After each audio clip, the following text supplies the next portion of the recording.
What's up, everybody? Noah Kisser back here for my top 20 favorite films of 2022. These are the films that impacted me the most, entertained me the most, hit me the most, and also gave me the most joy. So we have some honorable mentions. We have DC League of Super Pets, one of the only films to make me cry in theaters. Lyle Lyle Crocodile, a perfectly enjoyable family film that I can see myself watching with my family or by myself multiple times because it just gave me so much joy. Father Stu, a well-done drama all about this convict who wants to become a priest and also falls in love. Well done film, I think. Nope, my least favorite Jordan Peele film, but still a damn good film. Ended up giving that one a 4 out of 5. Lucy and Desi, Press Play, Hocus Pocus 2, Cha Cha Real Smooth, A Christmas Story Christmas, and All Quiet on the Western Front round out my honorable mentions. Let's get into the top 20, shall we? Number 20 is Violent Night, a well-done Christmas comedy action film all about Santa Claus who is trying to save this kid and the family. A really entertaining film that I enjoyed so much. I got to see it with my best friend and his wife again, and I just enjoyed it more. Jackass Forever is number 19. It's the Jackass films. What do you want? It's a perfectly fun film. You're just sitting there laughing at stupid crap.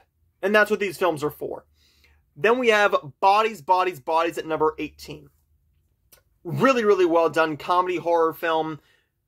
It's more of a comedy mystery film, actually. It's all about this group of characters trying to figure out who killed their friend. Next up is going to be The Banshees of Inisherin at number 17. Beautifully written, well-acted film that could get Colin Farrell a Best Actor Oscar. We'll have to see how the Golden Globes go and the Critics' Choice go, as well as the BAFTAs. But, well done film. I liked that film a whole lot. I was about to say love, but there were a couple moments here and there where I thought you could have trimmed it a little bit. But, number 16 is Scream. Scream is a film that I enjoyed so much. It's one that I can see myself watching multiple times. I will see myself watching this one in March before the new one. At number 15, we have Marcel the Shell with Shoes On. I want this Blu-ray, but I am not paying $35 for it. Well done family film, documentary style, all about this shell just living his life, and it is phenomenal. It's funny, it's heartbreaking, and it does its job. Next up is going to be number 14, Everything Everywhere All at Once. This is a movie that delivers on exactly what I wanted. This is what I wanted from it. Was I expecting one of the best films of the entire year going into it? Yes, I was. But was I paying $20 to see this on Blu-ray? No. Thankfully, I was given a digital code from my friend, and phenomenal film. Next up is going to be Glass Onion, a Knives Out mystery. I was going to put this lower on the list, but the more I think about it, the more I like it. The way they deliver what actually happened. They get into solving this case and all the twists and turns it takes. That's what I really enjoy. Daniel Craig is phenomenal.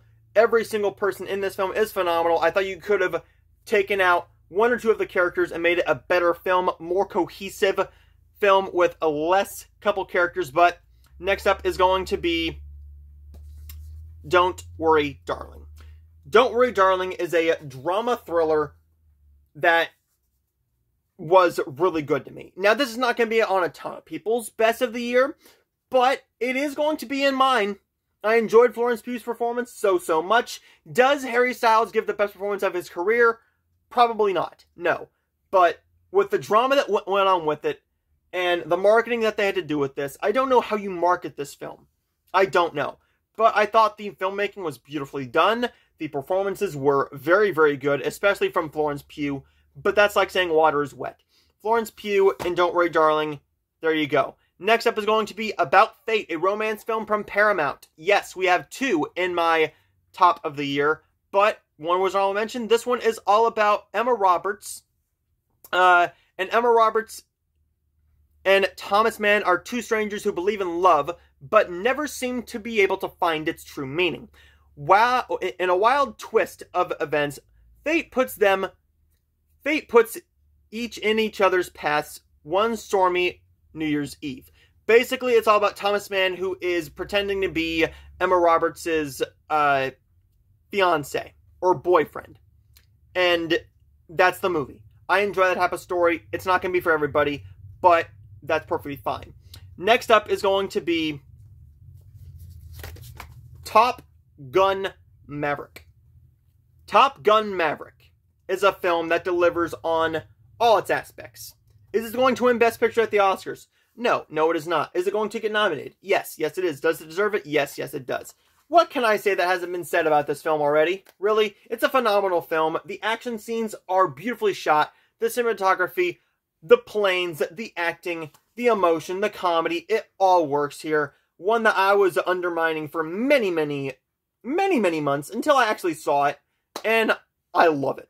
Now we're gonna get into the best movies of the year. This was number 10. Let's get into number 9.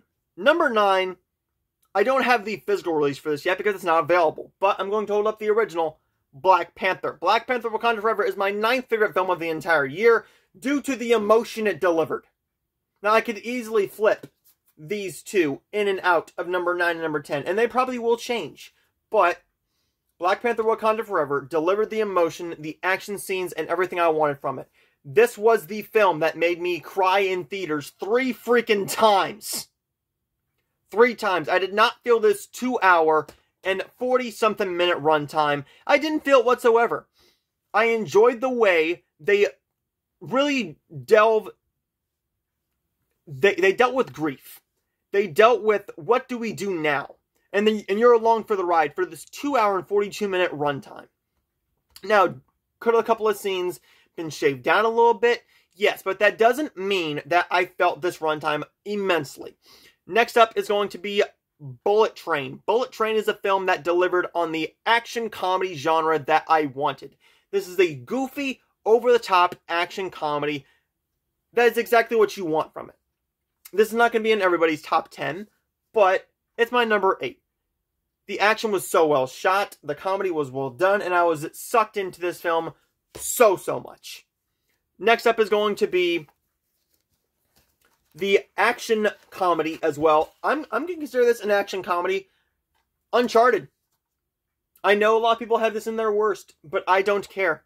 This is a phenomenal film in my eyes. Is it the most convoluted story? Does it make a whole lot of sense? No. But for an action film to have me sucked in this much and deliver another great Tom Holland's performance for exactly what Tom Holland does, I enjoyed this immensely. It's a 2-hour film that does not feel 2 hours. I did not feel this runtime. It did not need to be the best well-made film of the entire year to crack my top 10, but Uncharted is a really well done film to me and cracks my top 10. Number 6. Number 6 is a film that I saw all the way back in February of last year, and it stayed there. The best romance film of the entire year is Marry Me. Marry Me delivers chemistry out the wazoo between Owen Wilson and Jennifer Lopez. The chemistry is there. It's a sweet, heartfelt film that I just loved. This is going to be one that I watch next month as well because I will probably be doing a Jennifer Lopez mini marathon. I do have 2 films that I need to see from her that I still own on Blu-ray, in fact, which are Made in Manhattan and Second Act, but Marry Me just stuck with me all the way through the year. We only have 3 physical releases left, but I will be picking up number 4. Number 5 for me is Lightyear. This is the movie that I wanted it to be.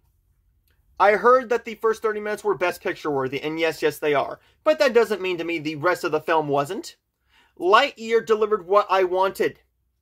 This is a film that delivered exactly what a Toy Story fan like me wanted from a Lightyear film.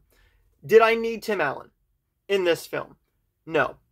Did I need the most well-told story of all time? This is top-tier Pixar for me. As of what they've done recently, I did not like Luca a whole lot.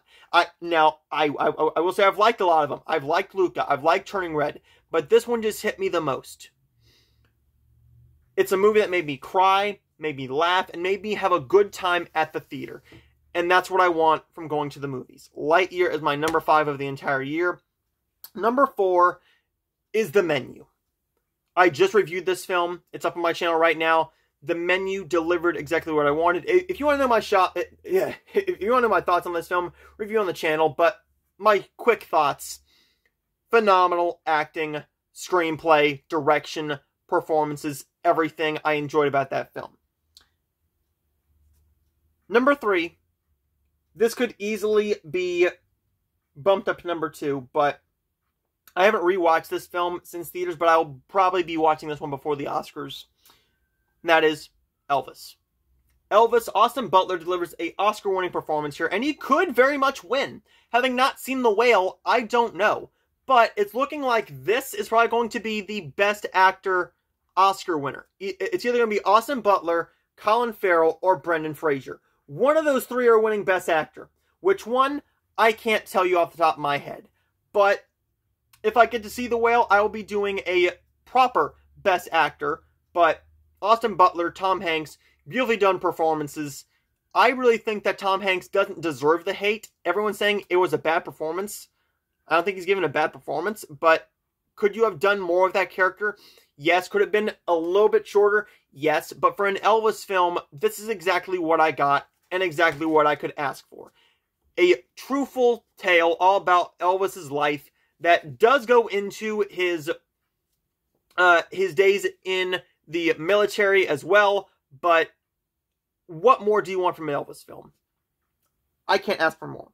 Next up, at number 2, is the Adam Sandler Netflix film, Hustle.